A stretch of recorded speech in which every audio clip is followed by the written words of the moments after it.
I realized someone was following me at mile marker 3, but I didn't see them until mile marker 7. That's when I understood they'd been matching my pace perfectly, staying just out of sight, waiting for me to slow down. I was 2 days into a solo backpacking trip through the Mark Twain National Forest in Missouri, October 2023, and I thought I was completely alone out there. Before we go any further, hit that subscribe button if you love horror stories like this, and let me know in the comments which story from 1 to 7 is your favorite. Mine, story number 4, absolutely terrified me when I heard it. But let's continue. The trail I'd chosen was rated moderate, about 30 miles total, spread over 4 days. Perfect for someone like me who needed to clear their head after a brutal breakup and a job loss in the same week. I packed light, brought my GPS, downloaded offline maps, told my brother my exact route. I did everything right. Everything except notice the signs earlier. Looking back now, the warnings were there from the start. On day 1, I found a campsite that looked recently used, which was weird because the ranger said nobody had been through this section in over a week. The fire pit had ash that seemed fresh, and there were boot prints in the mud near the creek that looked too new. But I convinced myself some day hikers had been through. Even though this trail wasn't accessible for day trips, day 2 started normal enough. I broke camp around 7, ate breakfast, while watching the sunrise through the pines, then hit the trail feeling good. The forest was beautiful that time of year, all those fall colors, the crisp air, the silence. That's what I came for, the silence. Except it wasn't completely silent.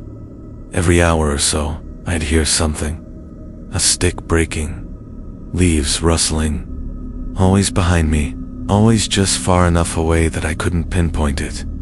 At first I thought it was an animal, maybe a deer, tracking parallel to the trail. But animals don't follow you for hours. They don't maintain the same distance. They don't stop when you stop. By noon, I was checking behind me every few minutes.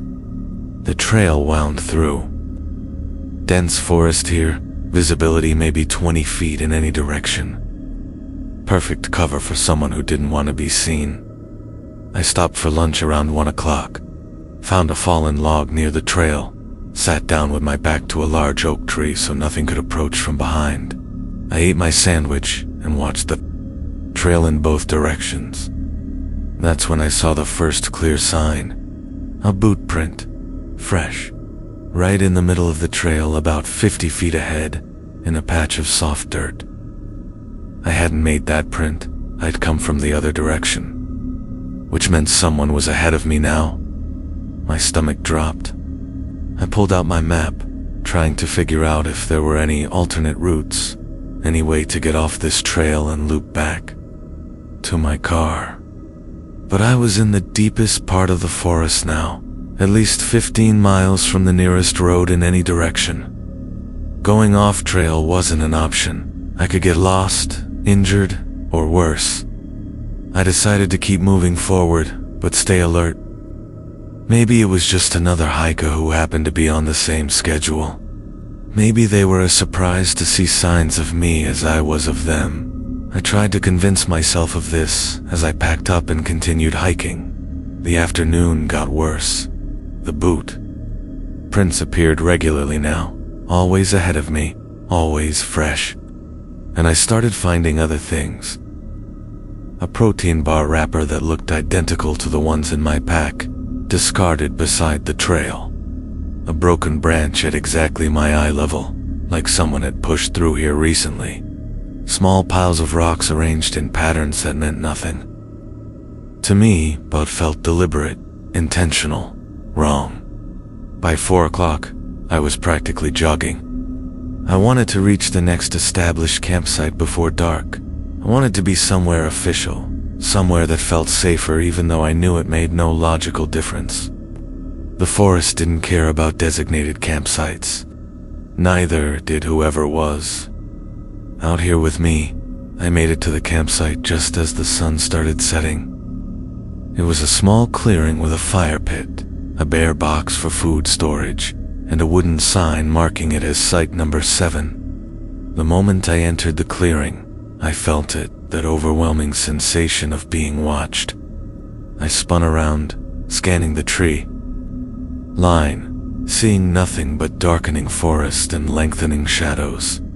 I set up my tent fast, barely securing the stakes before I heard it.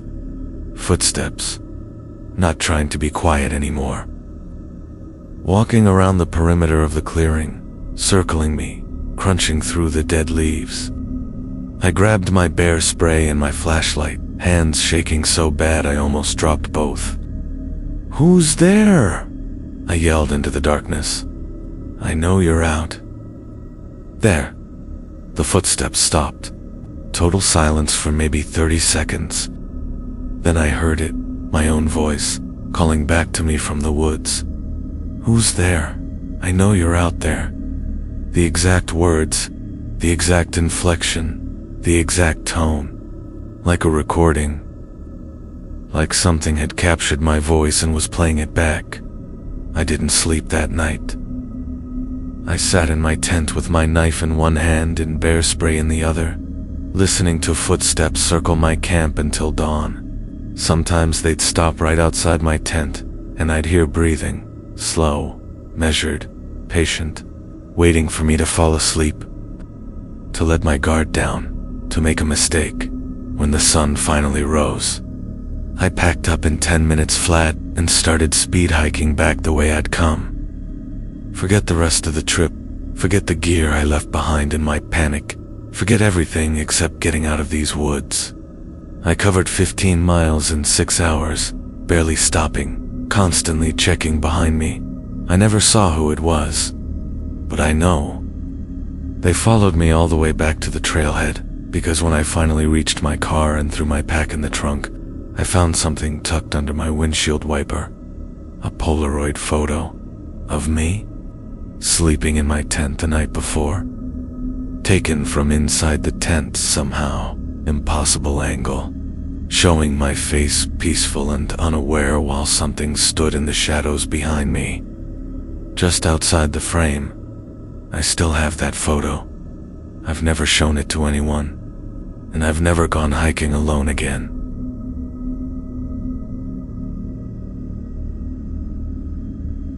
The tent smelled like rot when we unzipped it, which made no sense because we'd bought it brand new that morning. My girlfriend Sarah and I had decided on a spontaneous camping trip to Monongahela National Forest in West Virginia. Late September 2024. Just the two of us trying to reconnect after months of arguing about everything and nothing. We found a dispersed camping spot about a mile off the main trail. A small clearing surrounded by thick forest, perfect for privacy. Sarah wanted to go deeper, said she could hear running water further in, but something about the forest felt off to me. The trees were too quiet. No birds, no insects, just wind moving through branches that sounded almost like whispering. We set up camp anyway. The tent went up easy. We gathered firewood, arranged our gear, and by the time the sun set, we had a decent fire going and were roasting hot dogs like a couple of kids. Sarah seemed happy for the first time in weeks, and I thought maybe this trip was exactly what we needed. Maybe getting away from everything would fix whatever was broken between us. Around 10 p.m., Sarah said she heard something moving in the woods. I listened but didn't hear anything unusual. She insisted someone was out there, watching us from the trees. I checked with my flashlight, saw nothing, told her it was probably just a deer or raccoon. She didn't look convinced, but dropped it. We went to bed around 11. That's when the smell hit us. That rot smell, like something had died inside our brand new tent. We checked everywhere, found nothing that could cause it. Sarah wanted to sleep outside by the fire, but I convinced her. It was probably just the new material off gassing or something. She finally agreed, but I could tell she was spooked. I woke up at 2:47 a.m. because Sarah was sitting up, completely still, staring at the tent wall. I asked her what was wrong, but she didn't respond, just kept staring, barely breathing, like she was frozen. I followed her gaze, but saw nothing except the tent fabric moving slightly in the breeze. "Sarah," I touched her shoulder. She jerked away from me, scrambling backward, eyes wide with terror. "Don't let it touch me," she whispered. "Don't let Dick." "It take me back?" "Back where?" "Sarah, what are you talking about?" She pointed at the tent wall. "It's right there. You can't see it. It's been standing there for an hour, just watching us sleep." I looked again. Nothing, just tent fabric. I tried to calm her down, told her she'd had a nightmare, but she was hysterical now, crying and shaking, insisting something was in the tent with us. Something that had been there all along, waiting for us to notice it. We packed up and left. 3 in the morning, stumbling through the dark forest with headlamps. Sarah pulling me along, desperate to get away from whatever she'd seen. It took us 2 hours to find our car, and by then she'd gone completely silent, just walking mechanically, not responding when I talked to her. The drive home was worse. She sat in the passenger seat, staring straight ahead, occasionally glancing at the back seat like she expected to see something there. When I asked her what she saw in the tent, she finally spoke. "My sister." I saw my sister standing there, watching us. The problem was, Sarah's sister had died 3 years ago. Hiking accident in those same woods. They never found her body. We broke up 2 weeks later. Sarah moved across the country, changed her number, blocked me on everything. But before she left, she told me the truth about that night. She said her sister didn't just stand there watching, she spoke. Told Sarah that the forest takes people sometimes, keeps them, makes them part of itself. And now that Sarah had been there, had slept in that clearing, had breathed that air, she belonged to it too. The forest would call her back eventually, just like it called her sister back. Just like it was calling her right now, every night in her dreams, showing her the way home. I haven't heard from Sarah in 6 months. Her family hasn't either. They filed a missing person report last week. Part of me hopes she's okay, living. Somewhere new, starting over. But another part of me knows the truth. She went back to those woods, back to that clearing, back to her sister. And sometimes late at night I hear it too, the forest calling, my name carried on the wind, promising peace and silence and belonging. It knows I was there. It knows I left something behind. And one day, when I'm weak enough, or lonely enough, or broken enough, I'll answer that call. I'll drive back to Monongahela, hike to that clearing, and find out what's been waiting for me in the trees, what's been waiting for all of us. I met him at the trailhead just before midnight, which was my first mistake. Solo night hiking is dangerous enough without adding strangers into the mix, but he seemed normal at first, just another adventurer wanting to experience the mountains. Under starlight, we were both heading up the same trail in the Smoky Mountains, both alone, both apparently crazy enough to hike in the dark. It made sense to walk together for safety. His name was Marcus, or at least that's what he said. Tall. Guy, maybe 40, with expensive gear and a powerful headlamp. He said he'd been hiking these mountains for 20 years, knew every trail, every landmark, every secret the forest held. I was relatively new to night hiking, so having an experienced partner seemed like good fortune. We started up the trail. Together, our lights cutting through the darkness, boots crunching on gravel. Marcus was friendly, talkative, telling stories about his previous night hikes, his close calls with wildlife, beautiful sunrises from mountain peaks. He seemed knowledgeable and confident, and I felt safe having him there. About an hour in, I noticed something strange. Marcus never stumbled, never hesitated, never needed to check the trail.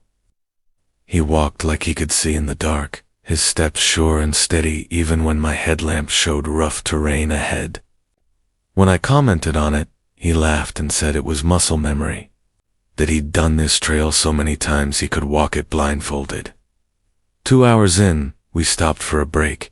I pulled out my water bottle and sat on a rock, catching my breath. Marcus stood a few feet away, facing the forest, completely still. I asked him if he was okay, and he didn't respond for a solid 30 seconds. Then he turned to me and smiled, but it didn't reach his eyes. "Do you know what happens to people who hike alone at night?" he asked. The question sent chills down my spine. Whoa. "Do you mean they disappear sometimes? Just vanish off the trail?" Rangers find their gear, their phones, their IDs, but never the person, never the body. He took a step closer. "Do you ever wonder where they go?" I stood up, suddenly very aware that we were miles from anyone, surrounded by darkness, and I knew nothing about this man except what he'd told me. "I think I'm going to head back," I said, trying to keep my voice steady. "But we're not even halfway." Yet another step closer. "Don't you want to see where the trail leads?" I started backing away, keeping my headlamp on him. That's when I noticed his shadow. Even though my light was shining directly at him, his shadow was wrong. It stretched out behind him at an impossible angle, and it was moving independently, reaching toward me like it had substance, like it had intent. I ran. Didn't think, didn't plan, just turned and ran back down the trail as fast as my legs would carry me. Behind me, I heard Marcus laughing, and then I heard something worse. Multiple footsteps, not just his. Dozens of them, running parallel to the trail, keeping pace with me, surrounding me on all sides. My headlamp started flickering. The batteries were fresh. I'd checked them before starting, but now the light was dying, fading in and out, showing me glimpses of things between the trees. People, or what used to be people, standing in the forest, watching me run, their eyes reflecting my dying light like animals. I made it back to the trailhead at 3 a.m., collapsed next to my car, and called. 911 told them everything. They sent rangers out at dawn to search the trail. They found my water bottle at the rest stop where I'd met Marcus. They found footprints, mine and one other set. But here's the thing that made the rangers go quiet, that made them exchange looks. That said, they'd seen this before, but weren't supposed to talk about it. The other footprints weren't Marcus's. They were older, weathered, like they'd been there for years. And they didn't stop at the rest area. They continued up the trail, and then they left the trail, heading deep into the forest where no path existed. The rangers followed them for a while, found dozens of other footprint trails converging in a clearing about 3 miles in. In the center of the clearing was a circle of stones, and inside that circle were personal belongings. Wallets, phones, car keys, driver's licenses. 47 different people. All reported missing over the past 20 years. All last seen starting night hikes in the Smokies. The rangers closed that trail permanently. Said it was due to erosion and safety concerns. But I know the real reason. Marcus is still up there, still waiting at the trailhead, still offering to be a hiking partner to anyone brave or stupid enough to try that trail at night. And those things in the forest, those former hikers, they're waiting too, growing in number, building their collection, calling to the living with voices of the dead. I still have nightmares about Marcus's shadow, the way it moved with purpose, the way it reached for me. But mostly I have nightmares about what he said in those final moments before I ran. Words I didn't include in my statement to the Rangers because they wouldn't have believed me. "Don't worry," he'd said. "You'll be back. They always come back. The forest remembers you now. And what the forest remembers, the forest keeps." The job posting seemed too good to be true. 6 months at a remote wildlife research station in the Olympic National Forest, $40,000. Room and board included, no experience necessary. I was a broke graduate student drowning in loans, so I applied immediately. They hired me within a week, barely asked any questions. Just sent the contract and coordinates for the station. I arrived in November 2023. The station was a small cabin about 8 miles from the nearest trail, accessible only by helicopter or a brutal 2-day hike. The previous researcher, a woman named Dr. Sarah Chun, had left abruptly 3 weeks earlier, and they needed someone to continue her work studying nocturnal wildlife patterns. Simple enough. Just set up trail cameras, collect data, and submit weekly reports. Easy money for 6 months of solitude. The cabin was well equipped. Solar panels, satellite internet, a month's worth of food, comfortable bed, wood stove. Dr. Chen had left everything organized, her notes meticulously filed, her equipment clean and functional. There was just one strange thing. In her final log entry, dated October 19th, she'd written, "They're not animals," requesting immediate extraction. Nothing else. No context. No explanation. The first 2 weeks were peaceful. I hiked around the research area during the day, checking trail cameras and recording data. The forest was beautiful, ancient trees, and pristine wilderness. The kind of place that makes you understand why people become environmentalists. I saw elk, black bears, mountain lions, all the wildlife I'd expected. Nothing unusual. Week 3, things changed. I noticed the trail cameras were capturing footage of something walking through the forest at night. Something bipedal, human, but wrong proportions. Too tall, limbs too long, movement too fluid. At first I thought it was footage of me. Maybe the cameras had bad times. But I checked my logs. I'd been in the cabin when these videos were recorded. I found Dr. Chun's personal journal hidden behind a stack of field guides. She'd been documenting the same thing. Started off calling them unidentified bipedal subjects, then later just called them the walkers. Her entries became increasingly distressed. They were appearing more frequently, getting closer to the cabin, surrounding her at night, watching her through the windows.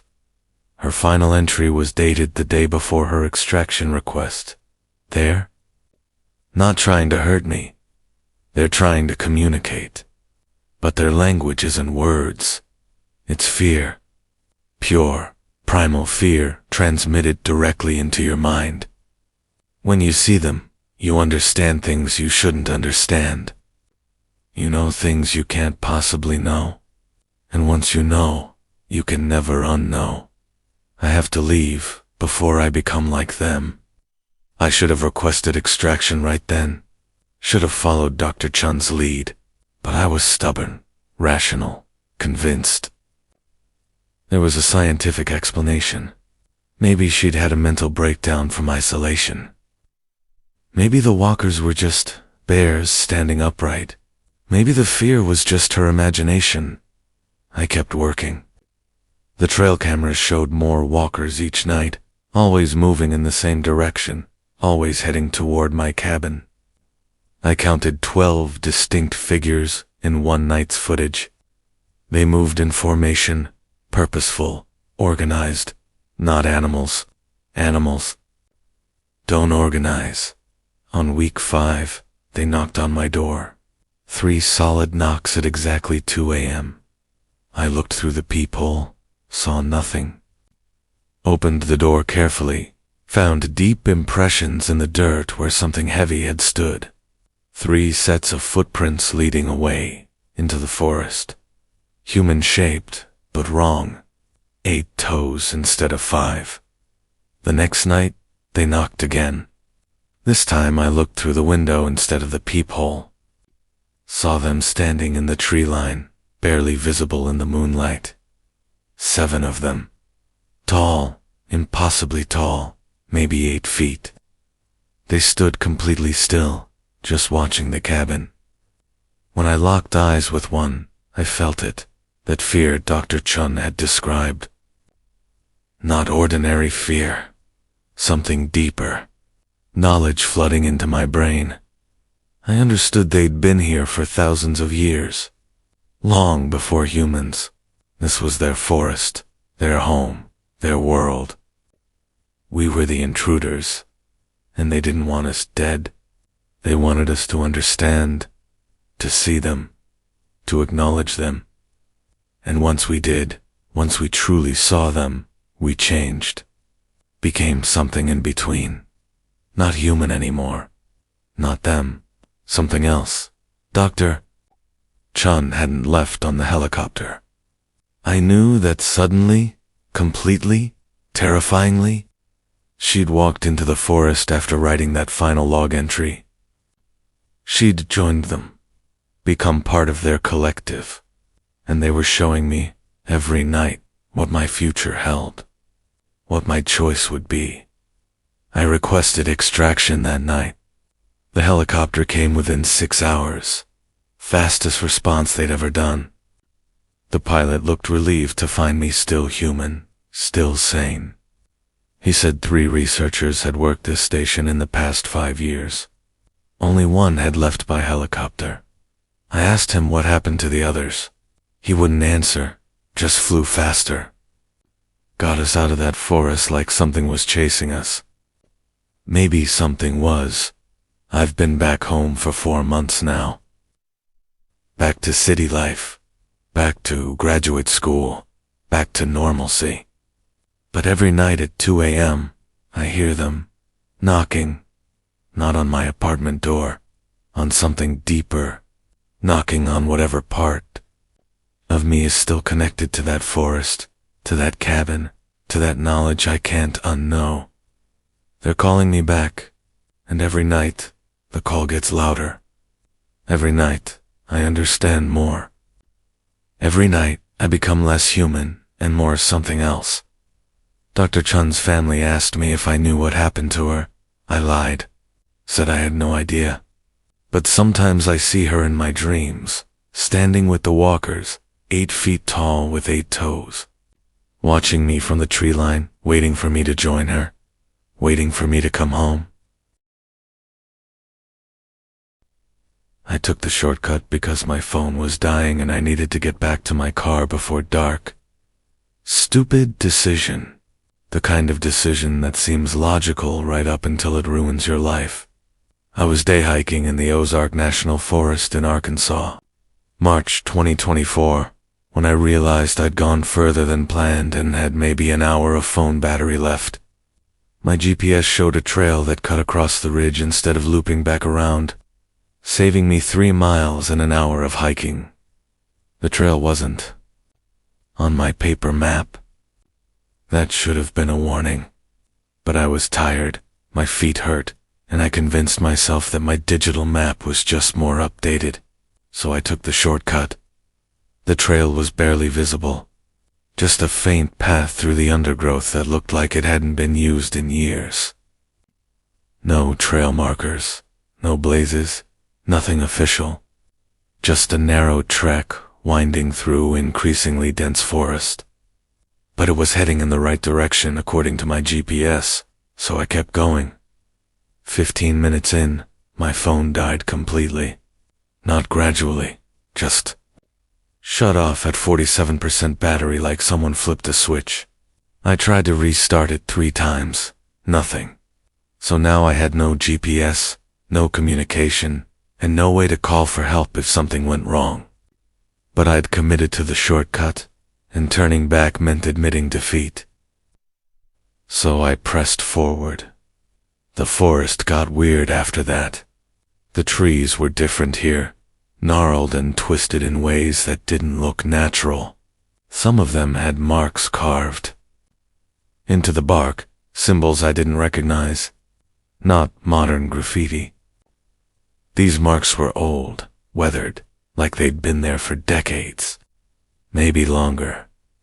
I passed a tree with a strip of fabric tied around it. Faded yellow, rotted by weather and time. Then another tree with a different colored fabric. Then more, red, blue, green, all ancient, all marking this trail like some kind of perverse breadcrumb system. I should have turned back then. Should have trusted my instincts. But the rational part of my brain said these were just old trail markers, left by hikers decades ago. Nothing sinister. An hour into the shortcut, I found the first sign that something was very wrong. A backpack leaning against a tree. Modern. Maybe a few years old, covered in moss but still intact. I opened it carefully, found a wallet inside. Driver's license for someone named Michael Peterson, expired 2019. And a note, handwritten on water-stained paper. The trail doesn't end.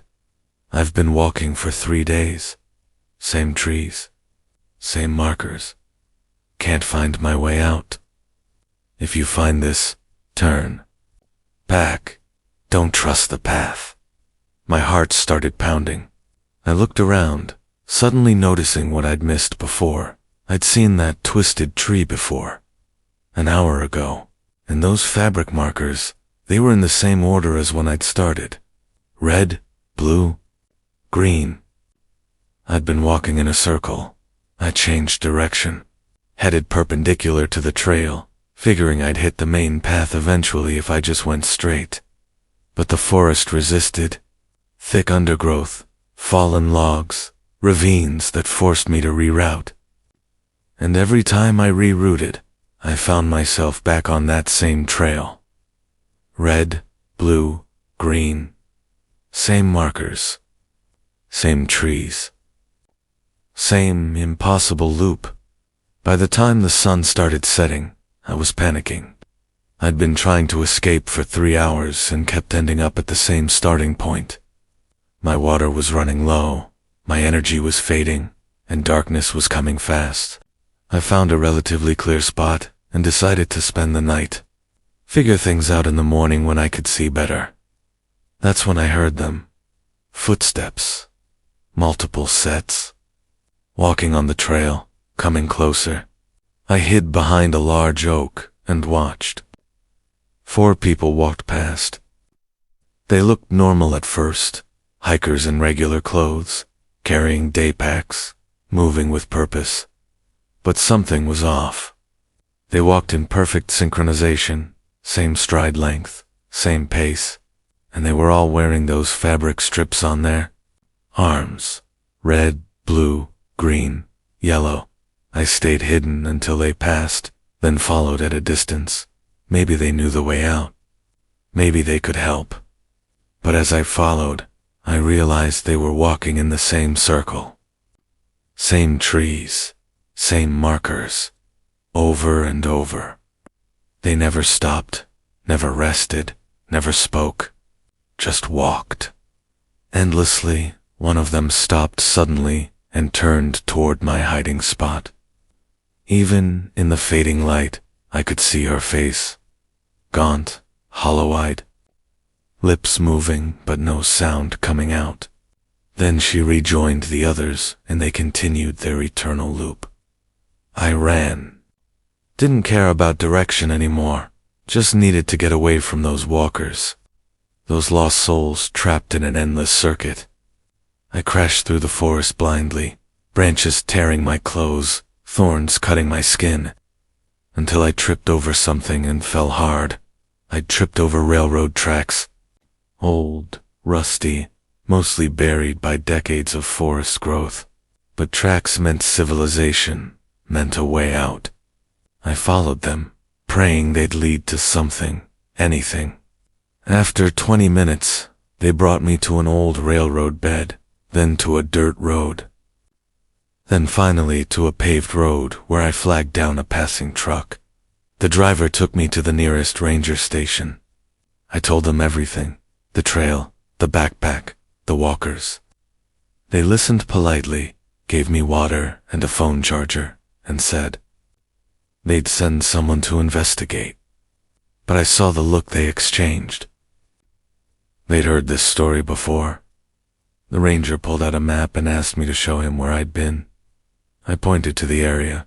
He nodded slowly and said, "That's the Henderson Loop, old logging trail from the 1930s.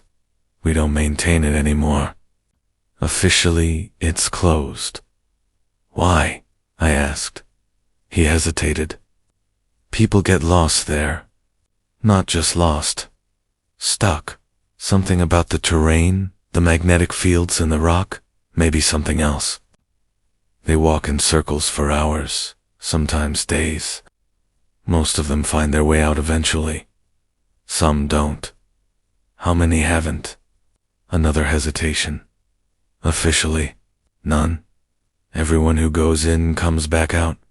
And unofficially." He looked me dead in the eyes. 17. Since 1947, we find their gear sometimes, their IDs, their notes, never the people, just their stuff, left on the trail like they walked away from it. And every few years, hikers report seeing people walking the Henderson Loop. Same people, same clothes, never aging, never leaving, just walking. I haven't gone hiking since then. Can't bring myself to enter a forest, can't trust any trail, can't shake the image of those walkers. And sometimes, late at night, I feel it, the pull. Like part of me is still on that trail, still walking that loop, still trying to find the way out. Like I left something behind that wants me to come back and reclaim it. My wife says, I mumble in my sleep now. The same words, over and over. Red, blue, green, red, blue, green. The colors of the markers. The colors of my personal hell. The colors that are calling me back, even now, even here in my safe suburban home, 2 states away from that cursed forest. The ranger was wrong about one thing. Everyone who goes in doesn't come back out. Not really. Part of them stays on that trail forever, walking in circles, becoming just another ghost for the next fool who takes the shortcut. The ranger wouldn't let me on the trail until I promised I'd be off the mountain by 4 p.m. He was dead serious about it, checking his watch twice and making me write down the time I was starting. Said if I wasn't back by 4, he'd come looking. For me? When I asked why the strict deadline, he just said, things change up there after 4. You don't want to be around for it. This was the White Mountains of New Hampshire. July 2023. I was hiking Mount Washington, one of the most dangerous mountains in the Northeast, despite being relatively short.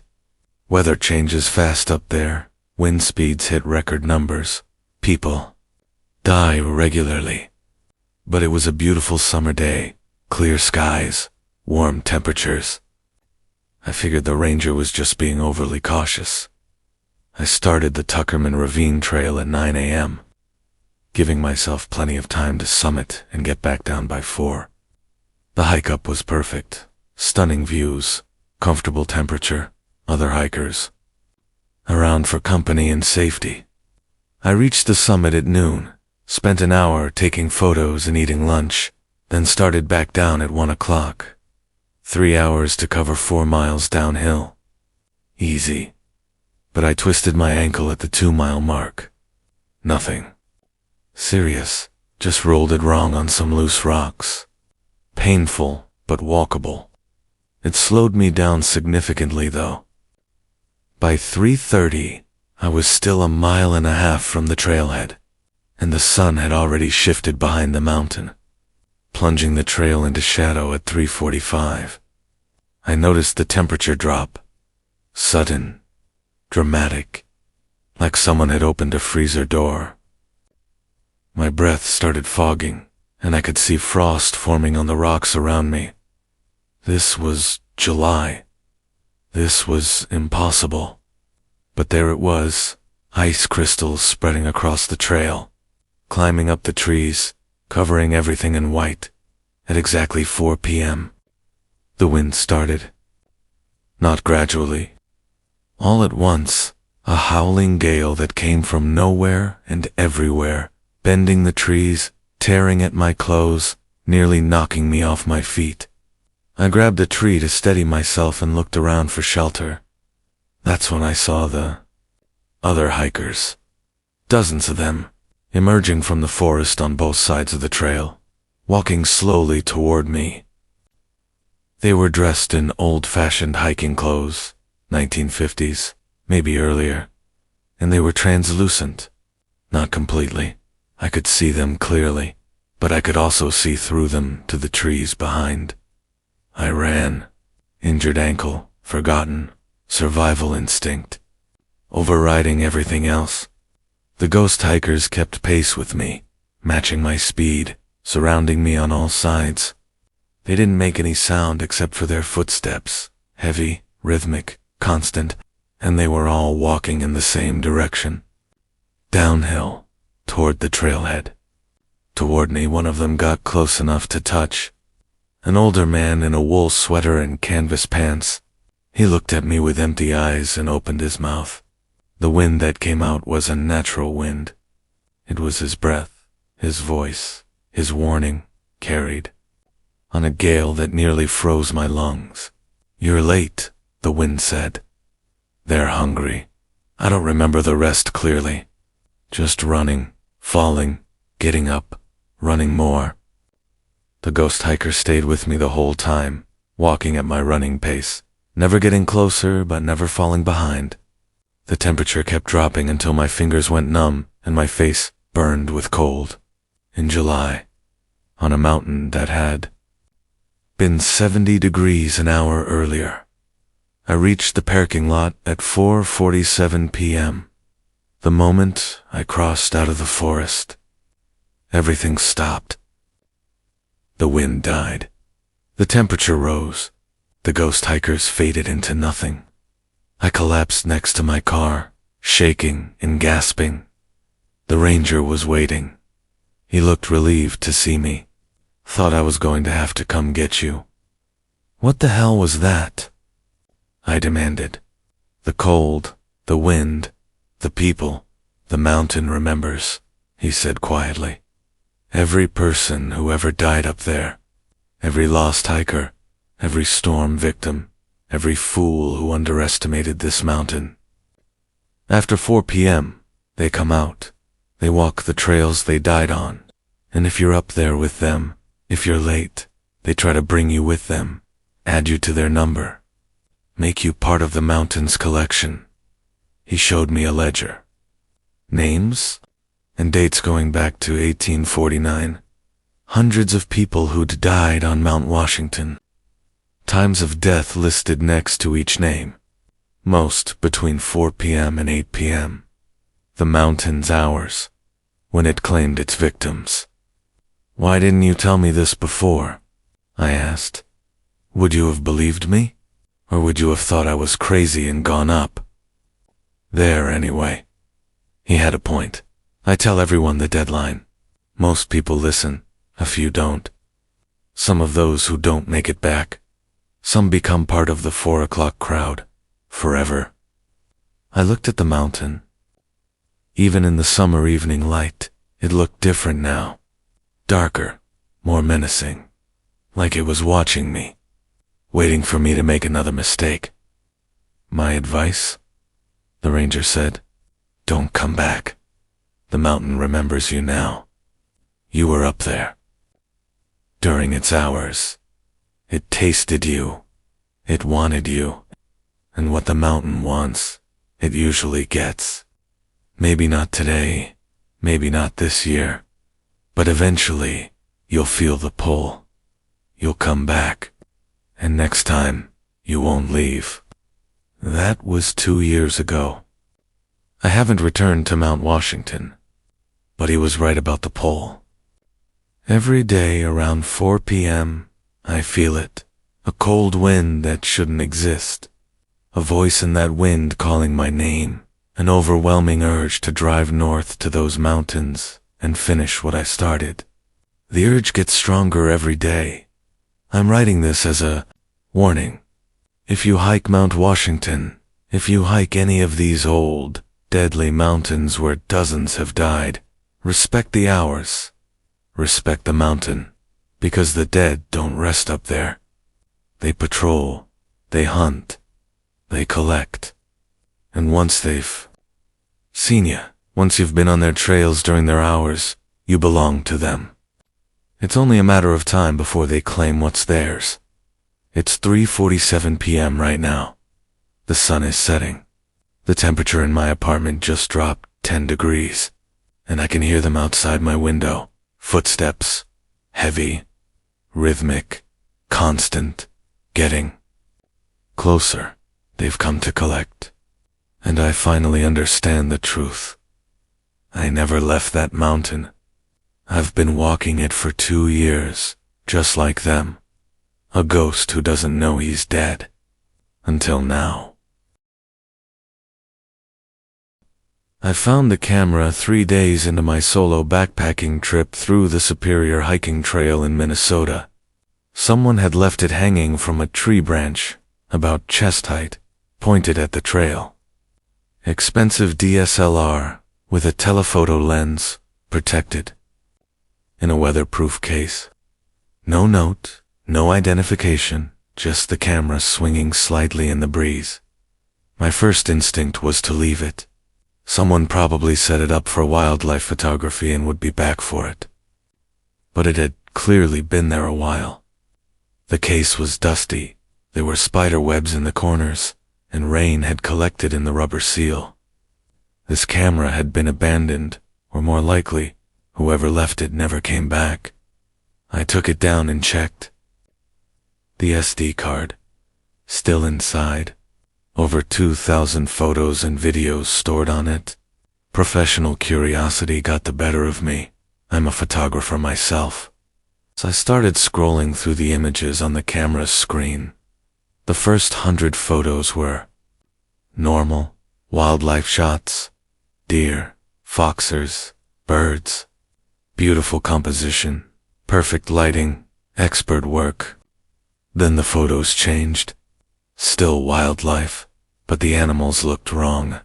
Mid-movement, frozen in positions that didn't make sense. A deer with its head twisted completely backward. A fox with too many legs. A bird hovering motionless 6 inches. Above the ground, I convinced myself these were just technical glitches, corrupted files, shutter malfunctions. But then I reached the videos. The first one was dated 3 months ago, 2:37 a.m., stump. I pressed play. The video showed the trail at night, illuminated by moonlight, empty, quiet. Then something walked into frame. Human-shaped, but not human. It moved wrong, joints bending at incorrect angles, limbs too long, head tilting too far to each side as it looked around. It walked up to the camera, looked directly into the lens, in its face. I stopped the video. My hands were shaking. That face wasn't something I wanted to see again, ever. But I couldn't help myself. I kept watching. The next video showed the same creature, closer now, examining the camera, tapping it with fingers that had too many knuckles. Its mouth opened and closed, but no sound came out. Or maybe the camera just didn't record that frequency. Video after video, night after night. The creature returning. Sometimes alone, sometimes with others. They gathered around the camera like it was a shrine. And each night they got more agitated, more aggressive, like they knew someone was watching. Like they knew eventually whoever owned this camera would come back for it. The last video was dated 5 days ago, different from the others, filmed during daytime. It showed a hiker, young guy, maybe 30, with a heavy backpack and expensive gear. He was walking the trail normally, checking his map, looking around. Then he noticed the camera, walked over to it, reached for it. The video went black for exactly 3 seconds. When it came back on, the hiker was gone. No sound of struggle, no indication of what happened. Just empty trail again. But if you looked carefully, you could see drag marks in the dirt leading off into the forest. I looked at the camera strap, the one I'd just removed from the tree. There were dark stains on it, old blood turned brown with time. This camera wasn't abandoned, it was bait, and I'd just taken it.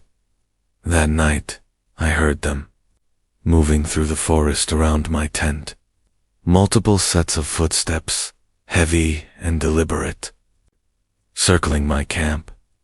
I stayed completely still, barely breathing, praying they'd pass by. The footsteps stopped right outside my tent. Silence for maybe 2 minutes. Then scratching. Slow, methodical, testing the fabric of my tent. I grabbed the camera, turned it on, and held it up. The screen cast a faint glow in the dark tent. Through the fabric, I could see shapes. Tall, wrong. Waiting, I fumbled through the menu and found the video playback. Started playing one of the recordings of them. The scratching stopped. The shapes moved back. After a few minutes, they left. The camera is their camera. They put it there. They recorded themselves. They're proud of it. And when someone takes it, when someone watches their videos, it creates a connection. The creatures can sense who's seen them, who knows about them, who has their evidence. I've been hiking for 2 more days, trying to reach the nearest trailhead, but I keep finding the same landmarks, same trees, same rocks, same impossible loop. The camera feels heavier every day, like it's pulling me backward, pulling me down, pulling me toward something. The battery is almost dead now. When it dies, the creatures will come, not to scare me, not to hurt me, to collect, because I've seen their faces, I've watched their videos, I've taken what's theirs, and in their world, that means I belong to them now. I'm leaving this memory card at the next trail junction with a note. If you find it, don't watch the videos, don't look at the photos, just destroy it, break it, burn it. Make sure nobody else makes my mistake. Because they're coming. I can hear them in the distance, walking through the forest, getting closer. And this time I know they won't leave. This time the video will show my face, my confusion, my disappearance. And the camera will go back on the tree, waiting for the next curious hiker. The next fool. The next victim in their endless collection. It's almost dark now. Battery at 3%. If you're reading this, it means my camera, their camera, is in your hands. I'm sorry. I'm so sorry. But you've seen the videos now. You know what they look like. You've made the connection. And once you see them, they can see you back. The treehouse wasn't on any map, but it was the most elaborate structure I'd ever seen built in a forest. I found it on day 4 of my solo backpacking trip through the Jefferson National Forest in Virginia. November 2023, about 10 miles from the nearest maintained trail that was massive, 3 stories tall, built into and around an ancient oak that must have been 500 years old. Wooden platforms connected by rope bridges, Rooms with actual walls and roofs. Windows with glass panes. Even a door with a working lock. This wasn't some kid's summer project. This was architecture. This was engineering. This was someone's home. I called out. Standard hiking etiquette when you encounter someone's property in the backcountry. No answer. The treehouse looked abandoned but well maintained. No rot, no damage, no signs of neglect. Like someone had been caring for it until very recently. Or like someone still was. I should have kept walking. Should have respected the property and moved on. But curiosity won. I climbed the ladder to the first platform and found a journal sitting on a small table, as if someone had left it there specifically for visitors to find. The journal belonged to someone named Marcus Whitfield. The first entry was dated March 1997, over 26 years ago. He'd built this treehouse as a retreat, a place to escape modern life and live simply in the woods. The early entries were optimistic, excited, full of plans for expansion and improvements. But the entries changed. By 1998, Marcus was writing about the voices. They started quietly, whispers in the wind, calling his name from the forest floor. He assumed it was his imagination, the isolation playing tricks on his mind. But the voices got stronger, more persistent, more real. He started seeing them in 1999. Figures moving between the trees at night. Human-shaped, but wrong. Too tall. Too thin. Moving too smoothly, like they were gliding instead of walking. They never came close to the treehouse. Never climbed. Just circled, watched. Waited. By 2000, Marcus understood the truth. The treehouse wasn't his refuge. It was his prison. He'd built it in their territory, in their hunting grounds, and now he couldn't leave. Every time he tried to hike back to civilization, he'd become disoriented, lose the trail, end up back at the treehouse, sometimes in minutes, sometimes in days. The forest wouldn't let him go. The last entry was dated September 2003. They're climbing now. 20 years I've been safe in this tree, and tonight they started climbing. They've been patient. They've been waiting. But something changed. Maybe I'm finally weak enough. Maybe I'm finally ready. Maybe it's just time. I can hear them on the ladder. I can hear them on the platforms. I can hear them breathing outside my door. When you find this journal, and someone will, because they always bring new people here, they always need more, don't stay. Don't rest. Don't think you're safe because you're off the ground. Height means nothing to them. Trees mean nothing to them. They own this forest. They own everything in it, including you. I looked up from the journal. The sun was setting. I'd been reading for over an hour without realizing it, and I could hear them now. Footsteps below. Multiple sets. Circling the tree. And then the sound. That made my blood freeze. Footsteps on the ladder.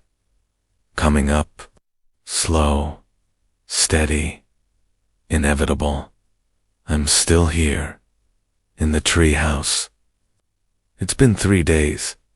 Maybe longer. Time feels wrong here. They're always outside. Always watching.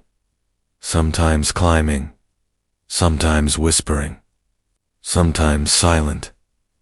But always present. Always waiting. My food is gone. My water is gone. My phone has been dead since day one. And I've tried to leave. God, I've tried. But Marcus was right. Every direction leads back here. The forest is a maze with only one room, and I'm trapped in it. I found Marcus, by the way.